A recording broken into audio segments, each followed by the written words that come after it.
Salut à tous, bienvenue donc sur l'entrepreneur lifestyle, Thierry, hashtag Henri. Donc épisode 26 donc de l'émission. Aujourd'hui donc on reçoit du lourd, un super investisseur à haut rendement que vous connaissez, donc Ollali Xiga, qui est donc l'expert français donc des crypto-monnaies, qui a donc dernièrement pu se faire un carton parce que comme tout le monde sait est parti donc de cette monnaie entre parenthèses, parce que donc en décembre tout le monde disait que la crypto-monnaie était morte, le bitcoin était mort.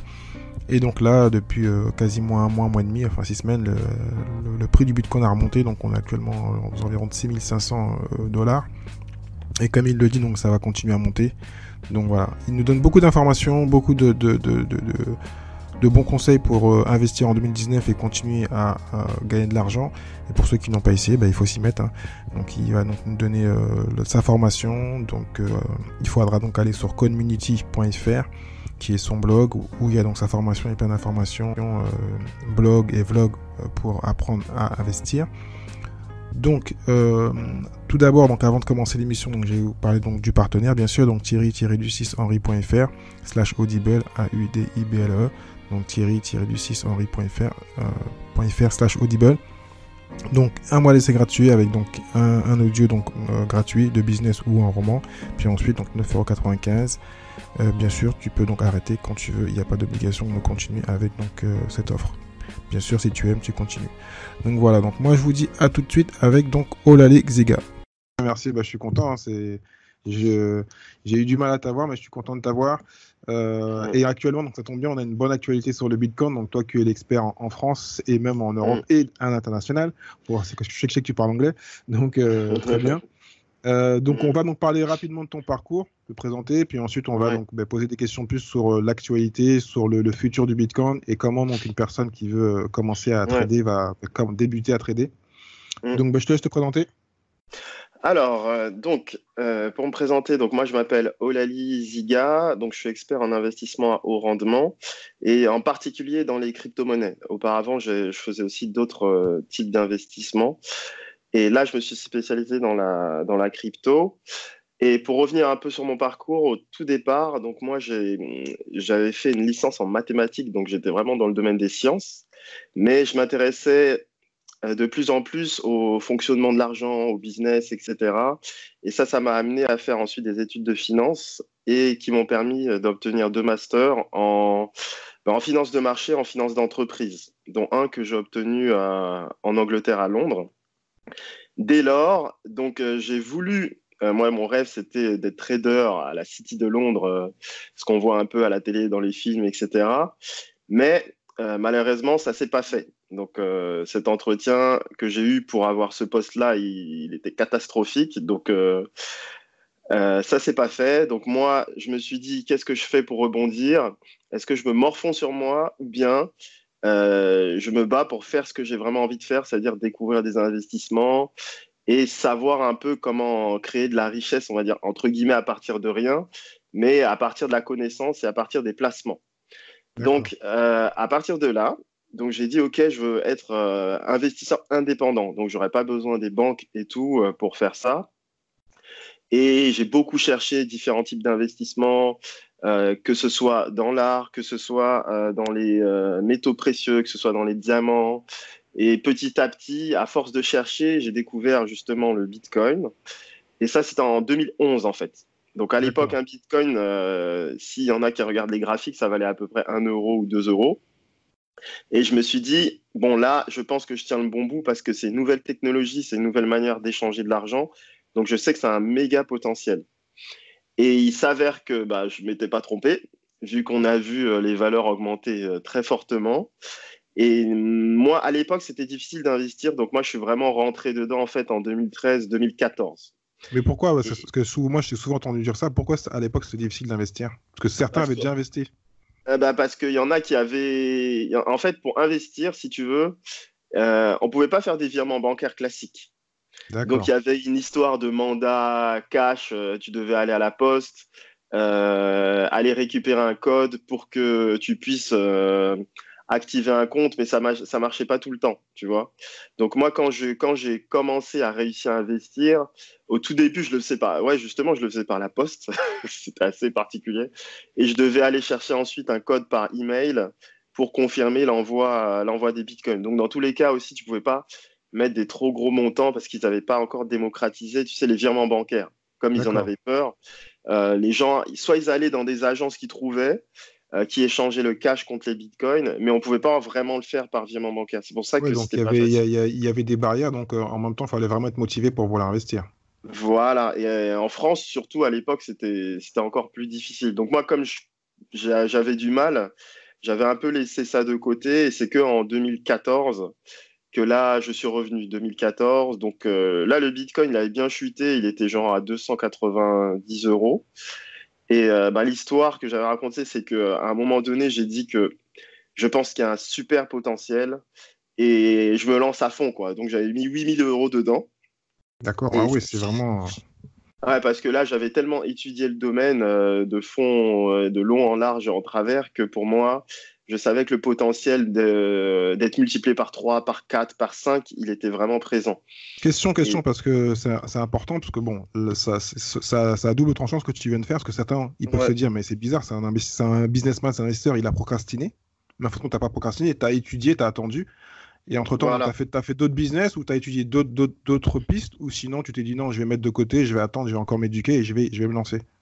Ben, en fait, je me suis éduqué pendant longtemps, hein, parce que comme je m'éduquais aussi dans d'autres domaines, j'ai investi aussi dans les métaux précieux. Donc pendant la période là, donc 2011-2014 là, du coup, je tradais aussi en fait le domaine des compagnies minières. D'accord, ok. Et donc en fait, j'étais quand même dans ce domaine-là. C'est juste que comme c'était plus difficile à rentrer dans le domaine justement de la crypto-monnaie, je me suis dit dès que j'arrive vraiment à pouvoir m'y mettre, je me lance quoi. Faut que toi, tu cherchais une opportunité qui est nouvelle et qui est un nouveau marché et qui avait un volume énorme. Parce que tout ce qui est tout nouveau et que personne ne connaît et qui n'est pas cher Voilà, a un effet voilà. de levier énorme. Exactement, exactement. Donc, Toi, t'es pas dans les penny stocks ou des trucs comme ça, qui peuvent être très hmm, intéressants. ouais, mais pas pour le... Oui, je pourrais peut-être, mais pas pour le moment. Enfin, si, j'étais un peu dans les penny stocks, mais dans les compagnies minières, si tu veux. Donc tu connais Timothy Syke, Timothy Syke, il est... Non, lui, un non, lui, je le spécialiste suis pas. des penny stocks et qui tous les ans fait un challenge où il commence avec 12 000 euros. Il a Hmm, une formation et en fin de compte, en général, chaque année, il finit entre 3 et 5 millions. Il est tellement fort, enfin, il a commencé il y a plus de 15 ans et il hmm, forme des hmm. gens et il est spécialisé en penny stock. Donc, toi, maintenant, en fin de compte, tu es notre team psych français où tu es spécialisé en Bitcoin et en tout ce qui est effet de levier. Oui, voilà. Du coup, moi, ce qui m'intéressait justement, c'était la possibilité d'avoir un gros effet de levier avec des montants pas élevés, tu vois, des montants faibles. Bon, on va dire 8 000 €, on peut dire que c'est élevé, mais dans le domaine des investissements, c'est pas si élevé que ça. Et ce qui s'est passé, c'est que ces 8 000 € en fait se sont transformés en 200 000 En et combien de temps? en 24 mois. Ouais, Et ça, c'est en valeur nette, on va dire. C'est pas oui, voilà, c'est en actif plutôt. C'est pas en somme que tu reçois. oui, oui. Non, mais à partir de là, oui, c'est en valeur nette. Après, comme moi, je suis un investisseur aussi, je fais du trading, etc. Donc, à partir du moment où ça atteint ce montant-là, moi, je récupère une partie. Et c'est ce qui s'est passé en 2017. En décembre, moi, j'ai récupéré plus de la moitié. Et parce que je savais qu'on allait, tu sais, il y a eu un crash, en fait, dans ce domaine-là, en 2017. T'avais senti le crash en fin de compte. Et oui, j'en avais beaucoup parlé parce qu'entre-temps, j'avais créé aussi mes programmes pour éduquer les gens dans ce domaine. J'écrivais des articles, je faisais des vidéos. Donc, je prévenais aussi du fait que tout actif qui monte très, très vite Redescend. redescend, surtout quand il monte de manière exponentielle. Et c'est ce qui s'est passé une certaine année en 2017. Voilà. Donc, en Donc, fin de compte, le Bitcoin, comme tout, même si bon, on a souvent eu des doutes parce que bon, il est assez nouveau, c'est comme tout mm, actif, bah, tout ce qui monte redescend. Et surtout que, je crois à l'époque, c'est pas, fin 2017, plein de gens commencent à rentrer dedans. Et je crois que ce qui a été gênant, c'est que les traders, les vrais traders, enfin, des traders mm, aussi, mais tout le monde s'y intéressait, même dans l'affiliation. Moi qui fais de l'affiliation, bah, tout le monde commençait à vendre des programmes d'affiliation, donc tout le monde s'y ouais. intéressait. Et comme dit Warren Buffett, quand tout le monde se Mm. met dedans, c'est là qu'il faut se retirer et vice-versa. Oui, exactement, oui. Donc, il dit une phrase en anglais, il dit lorsque les gens sont avides dans le marché, vous devez être craintif, et lorsque les gens sont craintifs, vous devez être avide.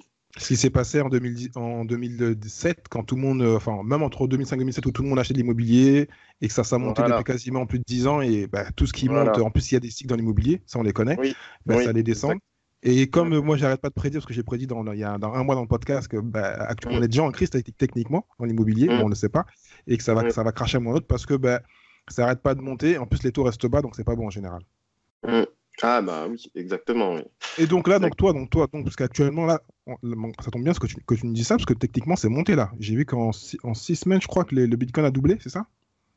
Voilà, oui, en moins de... Faudrait que je regarde la date exacte. Moi, je sais que les 3 derniers mois, oui, ça a déjà été multiplié par 2. Et donc, Et alors, est-ce que ça va remonter là? Tu sens que ça va remonter jusqu'à 20 000 là? Il faut donc acheter maintenant? Ou bah, sinon, qu'est-ce qu'il faut faire? en fait, ce qui se passe, c'est justement, tu sais, tout à l'heure, on vient de dire à l'instant que lorsque tout le monde est craintif, c'est là qu'il faut être là. Donc, toute l'année 2018, les gens étaient craintifs. Donc, ça chute, ça chute, ça chute. Mais moi, j'étais toujours dedans, alors qu'il n'y avait plus personne. Tu n'entendais plus personne parler de ça sur Internet. Tout le monde disait que ça valait rien. On vous l'avait dit, le Bitcoin va descendre à 1000 euros, à 500 euros, et même à zéro, tu vois. Et on arrive au mois de novembre dernier, et là, ça rechute encore. Donc, le Bitcoin valait maintenant presque 3000 euros. Et donc là, tout le monde était craintif. Et c'est à ce moment-là que moi, je suis revenu davantage dans le domaine. D'accord. Et j'ai commencé à dire à toute ma communauté que toutes les chutes que vous voyez, vous risquez de ne plus jamais les voir. Donc, il faut en profiter, il faut en profiter. Pourquoi? Parce que le marché a toujours le même potentiel en fait sur le long terme, mais en court terme, il y a ce qu'on appelle la spéculation. Donc la spéculation, c'est les gens qui veulent prendre des gains pendant une certaine période, après beaucoup suivent, après ça chute, après ça se consolide pendant une certaine période. La plupart des gens qui sont venus à la fin, ben, ils veulent plus revenir, et c'est donc à ce moment-là qu'il faut rentrer. Donc novembre, décembre, janvier, c'était les meilleures périodes pour revenir, en fait. Ah, ok, Mais, je vois. mais personne n'en parlait puisque tout le monde disait que ça allait encore rechuter. Bon. Et ce que j'expliquais d'ailleurs, c'est que la vitesse à laquelle ça a chuté en novembre, la manière dont ça va remonter, ça va être plus rapide. Parce que généralement, c'est ce qui se passe. Plus ça chute vite, plus ça monte vite. Et plus ça monte vite, plus ça chute vite. Et donc, ce qui se passe, c'est que là, moi, j'avais dit qu'avant le 31 mars, si le Bitcoin n'était vraiment pas redescendu en dessous des 3000, c'était fini. On ne verra plus jamais le Bitcoin à 3000. Et en fait, le 2 avril, le Bitcoin, il a pris 1000 dollars en une journée. Et après, ça s'est stabilisé. Les gens ont dit, mais vous allez, c'est une feinte, ça va rechuter. Et j'expliquais que les opportunités du Bitcoin qui sont en dessous de 5000 dollars, vous risquez de plus les voir parce que c'est vraiment des grosses opportunités pour un actif qui est monté jusqu'à 20 000. À Donc, s'il 30 a secondes, 5... 30 secondes, ben, je vais t'arrêter là. Juste parce que là, on parle beaucoup de Bitcoin, mais en fait, quand on parle de la crypto-monnaie en général. Mais est-ce qu'en fin de compte, on peut, parce que là, il y a plein de gens qui sont en train de pleurer là quand ils vont écouter l'épisode. Ils vont se dire, ah, ils ont raté une belle occasion. Est-ce que donc, dans les nouvelles qui se créent, il y a cette opportunité quand même? Parce que bon, ça reste Ah dans le oui. son.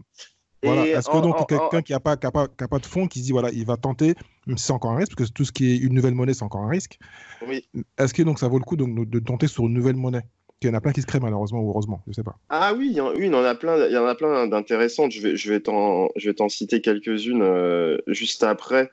En fait, par rapport à l'opportunité, elle n'est pas terminée en fait, hein. C'est juste que, on va dire, l'opportunité des quelques mois, oui, c'est vrai elle est arrivée très vite et beaucoup l'ont pas vu venir. Mais à partir du moment où le Bitcoin recommence à rentrer dans ce qu'on appelle un cycle de hausse, ça veut dire comme l'immobilier, cycle de baisse, cycle de hausse, l'opportunité, en fait, elle est là pendant plusieurs mois jusqu'à l'année prochaine. Ça veut dire qu'aujourd'hui, là, on est toujours dans une très bonne période pour investir, tu vois.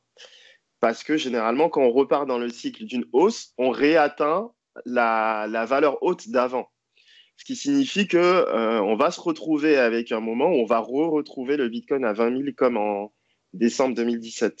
Est-ce que c'est un peu comme on dit, parce qu'enfin, là on a parlé de deux choses différentes, mais bon, toi tu parles un peu de spéculation, ce qui est très Mm, bien pour le court terme ou le moyen mm, terme.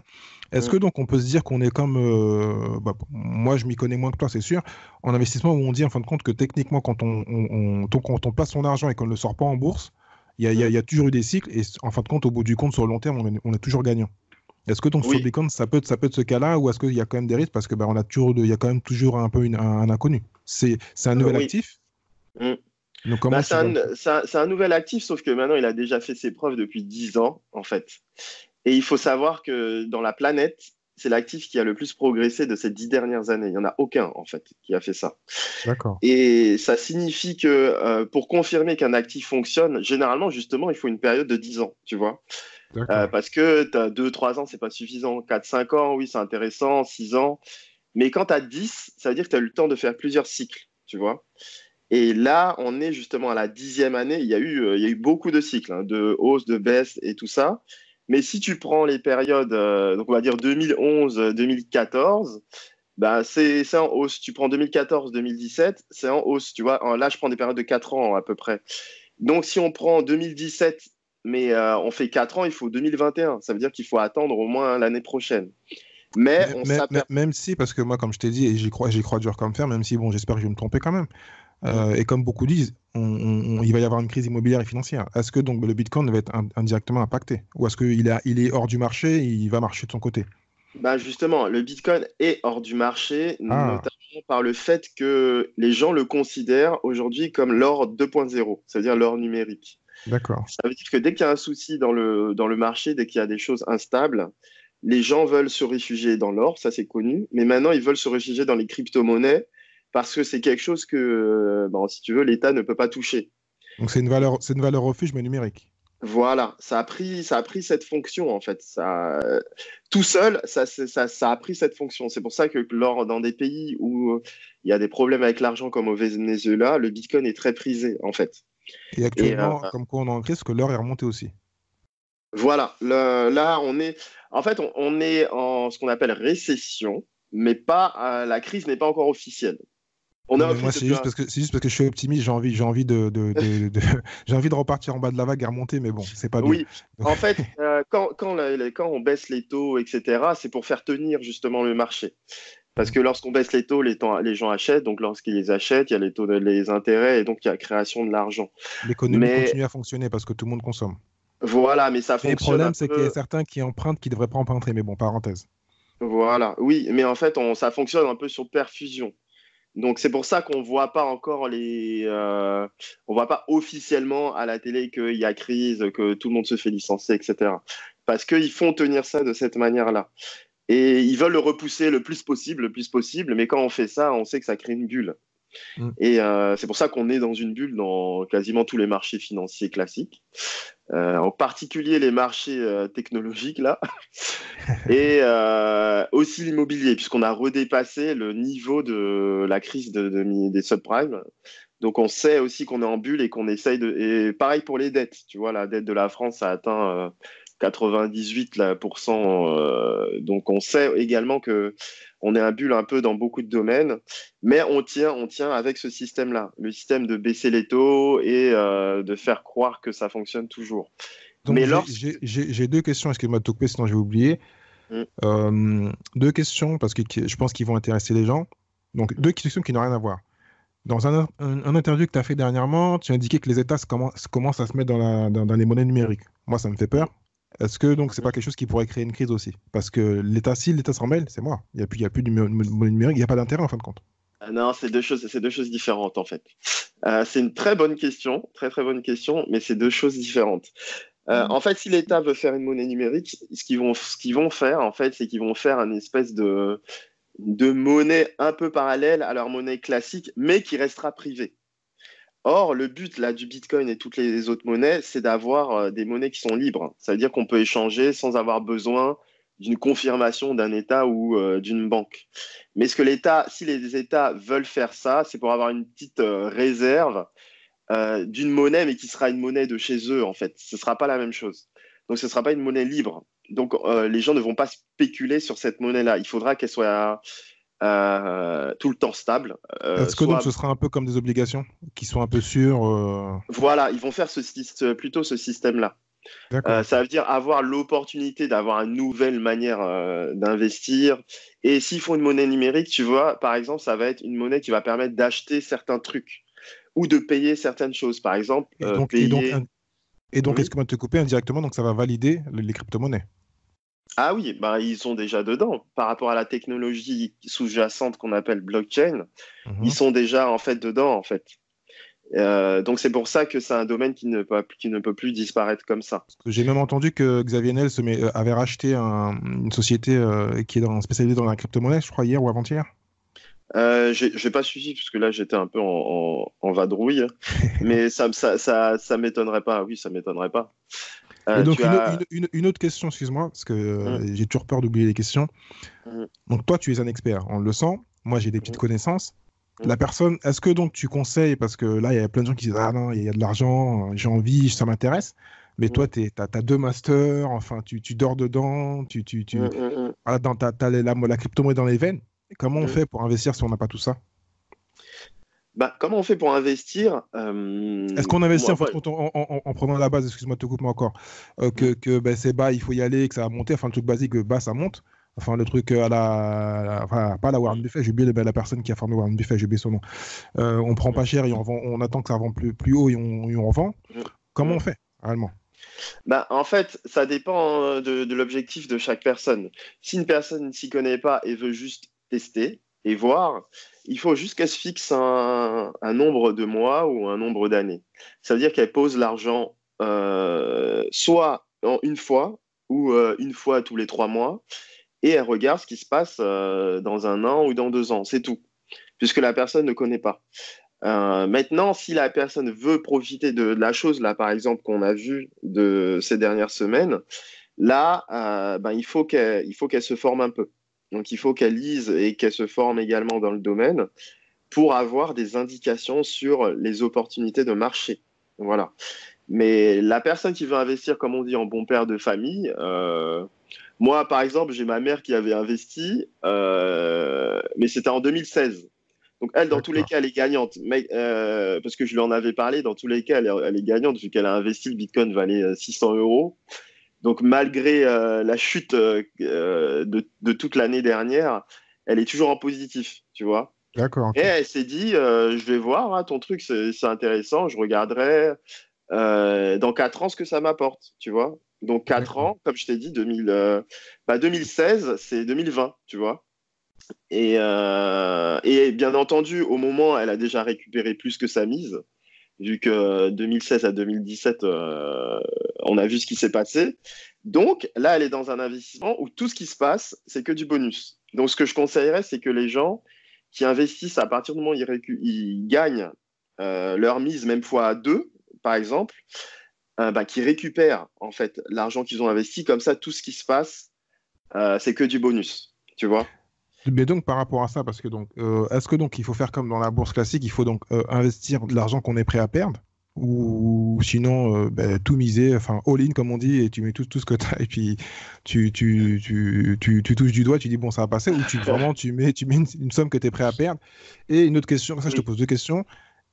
Après, donc par rapport à la taxation, comment on est taxé sur la Euh, crypto-monnaie? oui, ok, deux questions. Donc la première question, donc oui, normalement on investit toujours ce qu'on est prêt à perdre, ça veut dire qu'on n'investit pas de l'argent qui nous sert à manger. Donc quand on dit qui est prêt à perdre, il y en a qui sont prêts à perdre 100 euros, il y en a qui sont prêts à perdre 1000, 2000, 5000, ça dépend en fait de leur capital initial. Après, quand les personnes sont plus expérimentées, que c'est leur travail, ben ils ont pas envie de perdre l'argent. Tu vois. Mais les personnes qui n'y connaissent rien, en effet, il faut qu'elles mettent des économies dont elles n'ont, de l'argent dont elles n'ont pas besoin du tout, en fait. C'est-à-dire, c'est de l'argent, si il disparaît, ils vont pas pleurer toutes les larmes de leur corps, etc. Ils pourront continuer à vivre. C'est ça, en fait. Ouais, c'est vraiment le surplus, une somme qu'on a investi pour quelque chose Voilà. qui aurait été à Voilà. perte, on va dire. Voilà. Par exemple, moi, quand j'ai dit j'ai investi 8000 euros, en fait, j'ai investi de l'argent qui était en surplus par rapport à mon travail. C'était pas, on va dire, mon salaire. C'est C'était de pas ta l'argent que je, trésorerie, c'est pas ta voilà. trésorerie. Ouais. Tout ce que j'avais en plus, en fait, je le mettais de côté pour investissement comme ça. Tout ce que j'avais en plus.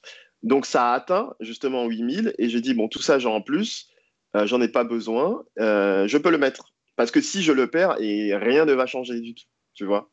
D'accord. Et c'est ça, en fait, la psychologie. Maintenant, maintenant, il y en a qui sont prêts à prendre plus de risques, mais ça, après, ça dépend de chacun. Et en ce qui concerne la taxation, aujourd'hui, ils ont voté, enfin, ils ont voté. Ils sont axés sur la loi Pacte. Tu sais, la loi Pacte, une taxation fixe, en fait, qui est à 30%. D'accord. Et ça change tellement tout le temps qu'on ne sait pas ce que ce sera dans 6 mois. Mais si tu veux, aujourd'hui, si tu fais des plus-values et que tu les déclares, bon là, en plus, c'est bientôt, là, mai, juin, ben, c'est taxé à 30%. Voilà. D'accord. En mentionnant bien que c'est du déclaratif, c'est pas de l'argent en fait que c'est pas comme si tu faisais de la bourse quelque chose sur Boursorama ou ING ou ou que sais-je. Là, c'est vraiment quelque chose que tu déclares parce que tu avais viré 100 dans ton compte et il y a 150 qui sont revenus, tu vois. D'accord. Donc, dans ta fiche d'impôt, il y a écrit revenus exceptionnels, blablabla, et tu vas mettre bénéfices non commerciaux et tu vas mettre 50, tu vois, ou 500 ou 5000. Et après, ça va se calculer tout seul, en fait. D'accord. Donc c'est pas quelque chose où l'État va avoir le contrôle avant même que toi tu puisses déclarer, comme les fiches de paye, par exemple. Et est-ce que Ça, donc, question qui n'a rien à voir, mais mm, j'y pense automatiquement, est-ce que ça vaut le coup de se déclarer si on a une somme assez importante, peut-être pas 1000, même si on a 1000 ou 2000, et qu'on se mette sous une société, donc genre micro-entreprise, pour ne pas payer de taxes, ben, en fait, ou moins de taxes, on va dire. si tu veux, tant que tu possèdes des bitcoins, en fait, ils sont pas taxés puisqu'ils tournent comme ça, ils sont en plus-value latente, tu vois. Non, mais une personne Euh, qui veut spéculer, qui veut s'amuser à acheter et revendre, plutôt.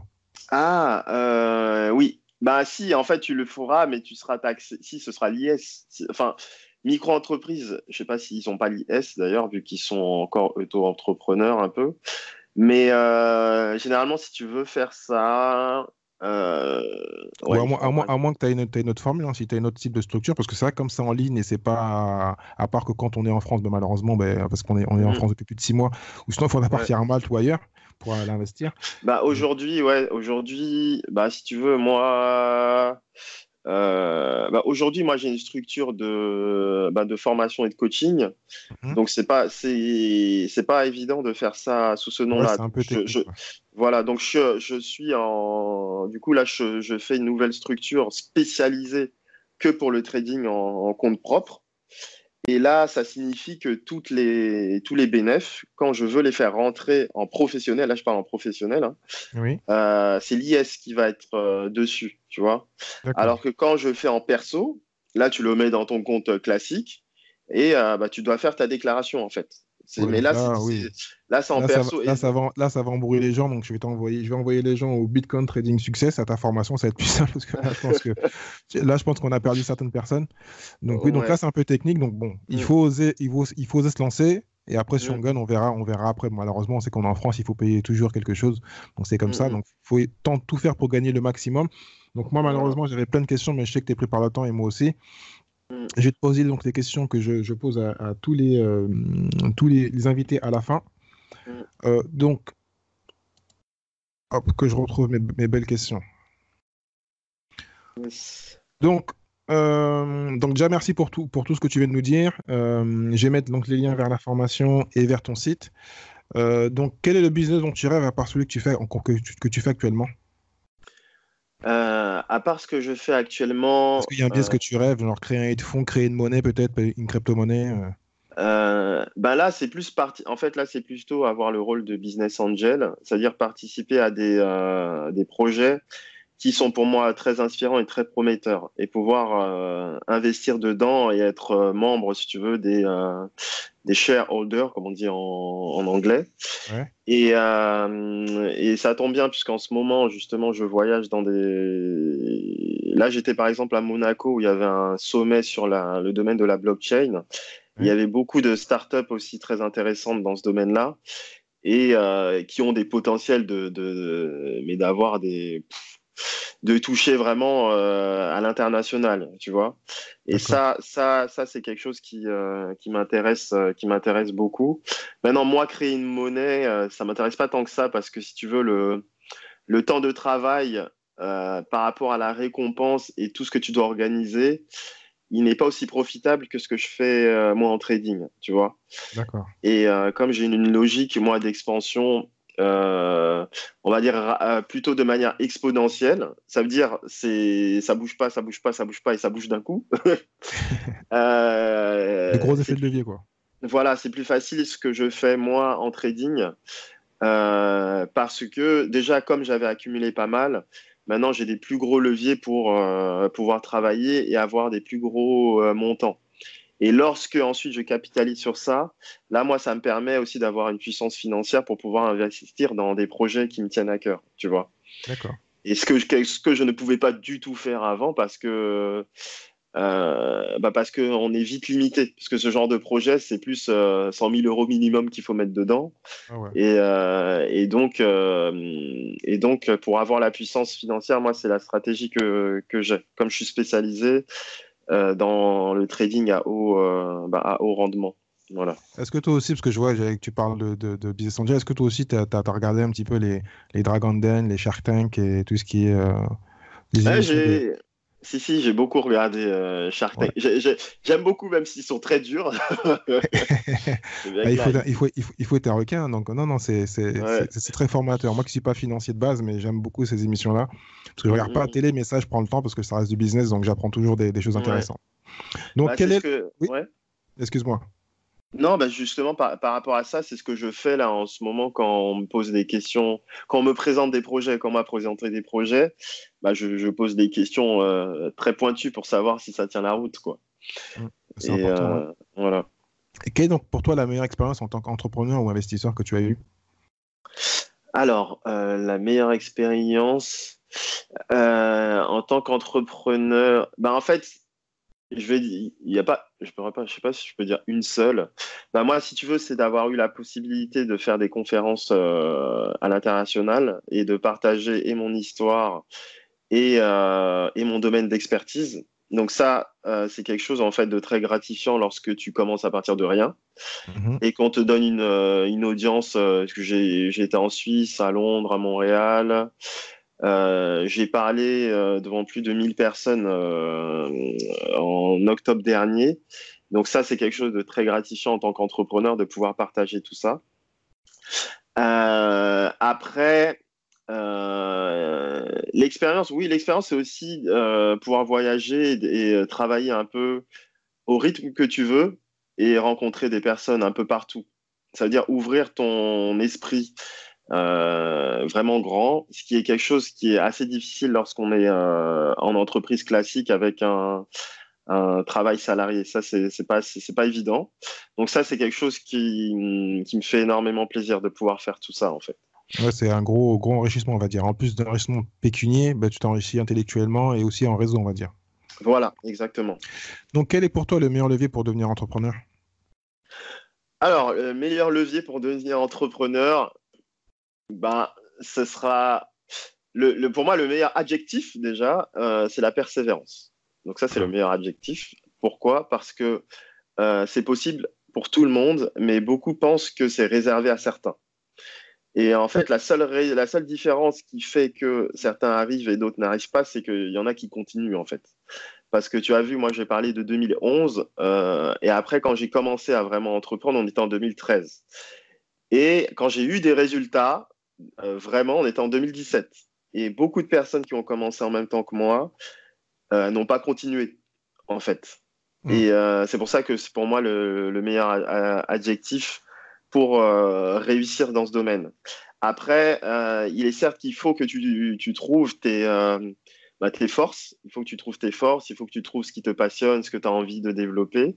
Mais si tu aimes un domaine, que tu as envie de le développer et que tu as des connaissances dedans, tu le fais et que tu persévères et que tu rencontres des gens, que tu étudies, tu lis et tout ça, il est clair que tu vas réussir.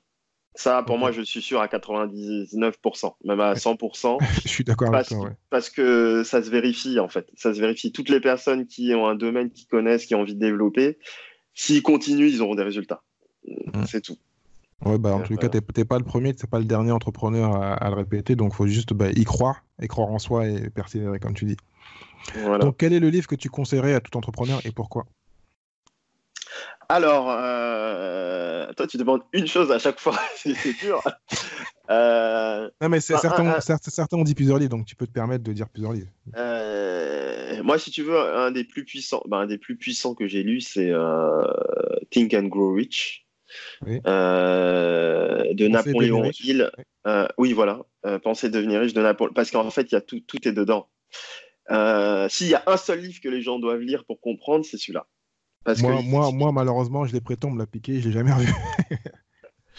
après, il y a d'autres livres, hein. Il y a des livres qui sont plus côté investissement, comme Warren Buffett. Tu sais, il y a Tony Robbins qui a parlé des lois du succès. Il y a un livre qui s'appelle Money.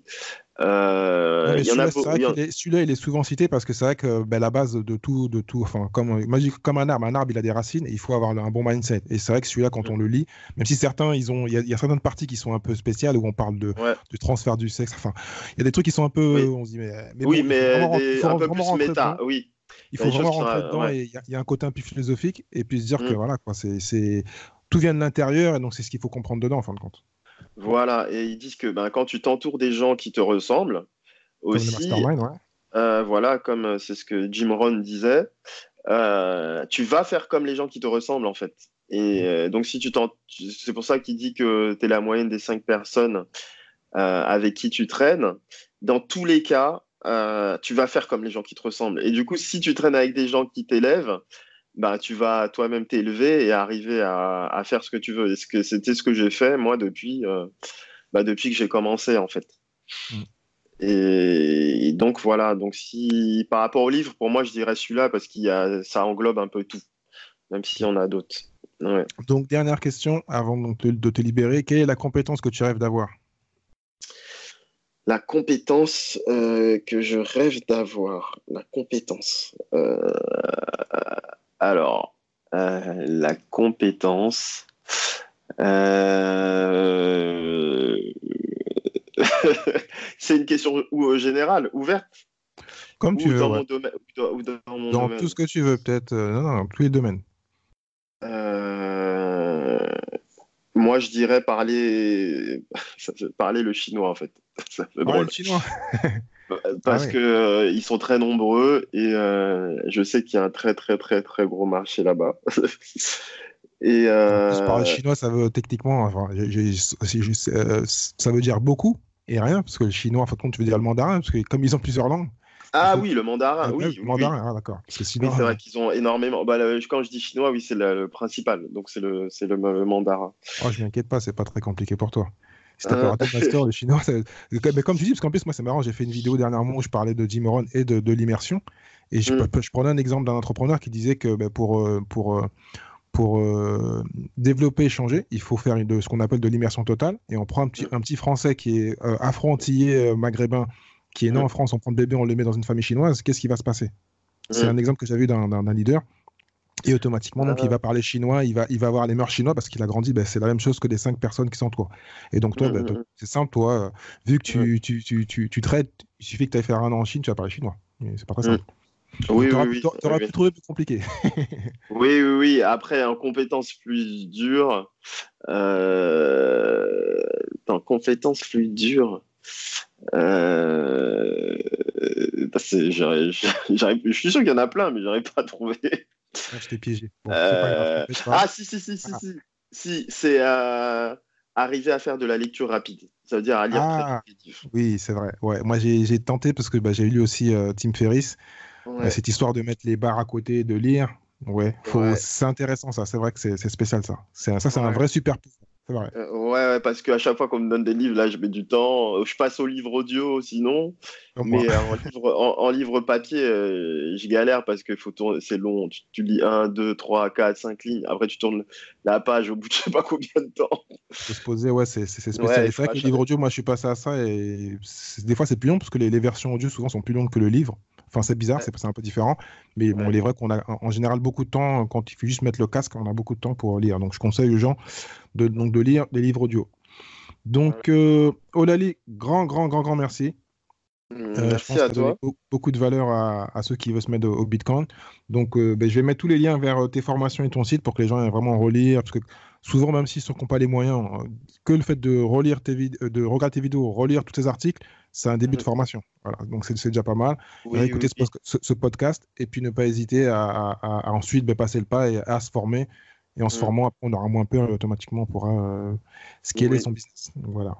Yes, et on pourra découvrir d'autres monnaies, parce qu'il n'y a pas que le Bitcoin, on voit qu'il y en Ouais, a plein. on a même pas pu en parler, donc voilà, ben voilà. Je Et, pense que je crois que dans d'autres vidéos, tu parles des 7K, enfin des 7 Alcon oui, plutôt. oui, Donc voilà. exactement. Donc ceux qui veulent découvrir, donc allez voir donc tout ce que fait donc Olali. Donc j'ai bien Olali hein, et pas Xolali, c'est ça. Exact. C'est Donc ben, parfait. je te dis à très bientôt. Oui, à très bientôt, Thierry. Merci. Ciao, ciao. Ciao. Voilà, donc c'est fini donc pour l'épisode 26 avec donc Olali Ziga. Donc merci à lui pour nous avoir donné donc apporté beaucoup de valeur. Donc j'espère que tu as appris beaucoup. Donc n'hésite pas donc à le suivre donc sur son site donc Community COINMOUNUTY hein, community.fr. Donc si tu veux donc aussi donc te former, donc il a une formation comme il expliqué donc qui peut donc te permettre donc d'avancer, d'apprendre donc tout ce qu'il a lui appris et donc qu'il te propose dans ses formations. Comme ça donc tu vas pouvoir investir donc plus intelligemment. Donc n'hésite pas aussi donc à commenter cet épisode, à le partager surtout et à t'inscrire donc au podcast pour avoir donc tous les podcasts donc tous les mardis. Et aussi donc n'hésite pas à nous dire donc ce que tu as aimé, ce que tu n'as pas aimé. Ça aide toujours donc le podcast et ça aide donc à faire plus d'épisodes. Donc aujourd'hui donc aussi donc je remercie aussi mon partenaire donc Audible donc Thierry-du-6 henry.fr/audible AUDIBLE. Donc si tu souhaites avoir un livre gratuit tous les mois, enfin un livre gratuit le premier mois, puis ensuite après 30 jours donc c'est payant 9,95 €, et donc tu auras un livre audio tous les mois, ce qui va te permettre en fin de compte de te développer et d'apprendre avec donc tous les livres de business que tu vas pouvoir récupérer. Donc moi je te dis donc à la semaine prochaine donc pour un autre épisode, et puis donc je te dis à très bientôt. Ciao ciao.